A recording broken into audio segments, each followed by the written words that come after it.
అధిక బరువు అనేక సమస్యలకు కారణం. సాహితీ యోగా ఆన్లైన్ క్లాస్ లో జాయిన్ అవ్వండి. తెలుగులో బాగా నచ్చిన హీరోస్ సార్ మీకు ఇప్పుడున్న ఈ జనరేషన్ హీరోస్?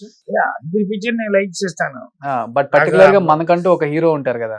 లేదు సార్, అదే నా దగ్గర ఉండే పెద్ద ఇది ఏంటంటే, నేను పిక్చర్ బిగినింగ్ నుంచి ఎంజీఆర్ శివాజీ అంటే ఎప్పుడు తగాద పుట్టుకున్నా నేను ఇద్దరు పిక్చర్ చూసేవాడు. ఓకే. మిగతా పిక్చర్ ఏదైనా వస్తే అది చూసేవాడు. ముందేమో నేను శివాజీని ఫాలో అయిపోయి ఉన్నా.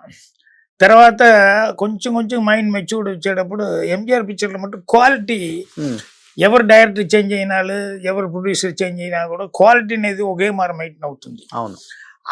దాని తర్వాత ఎంజీఆర్ ప్రతి దాంట్లో ఇంటర్ఫియర్ అవుతారట అని చెప్పి ఆయన దగ్గర ఓకే చేస్తేనే లిరిక్స్, ట్యూన్ ఆయనే ఓకే చేస్తాడు, ఈ కాస్ట్యూమ్ నుంచి ఓకే చేసేది, కథ ఓకే చేసేది, డైలాగ్స్ ఇదన్నీనే ఎంజీఆర్ కంట్రోల్లో ఆయన అన్ని ప్రతి ఒక్కటిలో ఆయన ఉంటున్నారు అనేటప్పుడు అక్కడదా ఎంజీఆర్ ఫాలో అయ్యా నేను. ఓ సూపర్. అరే సినిమాలు ఇంత నాలెడ్జబుల్ పర్సన్ అని చెప్పి ఏ టైం ఇప్పుడు బ్లాక్ అండ్ వైట్ లోనే అతను డైరెక్ట్ చేశాడు కదా. అవును అవును అవును.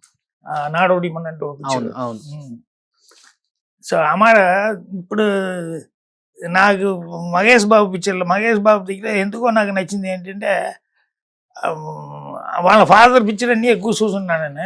బట్ మహేష్ దగ్గర ఆ ఐస్ రియాక్షన్లనే అంటారు, బాగుంటుంది, సూపర్ ఉంటుంది. అవును. ఐస్లనే ఏం చెప్పాలో ఏం డైలాగ్స్ 2-3 లైన్ చెప్పాల్సిన డైలాగ్ అయి ఆ మూమెంట్లనే తెలుస్తుంది. సో అంటే మీకు నచ్చిన హీరో మహేష్ బాబు. మహేష్ బాబు. సో ఇలా ఇలా ఇలా ఇలా తిప్పి చివరికి హీరో చెప్పారు.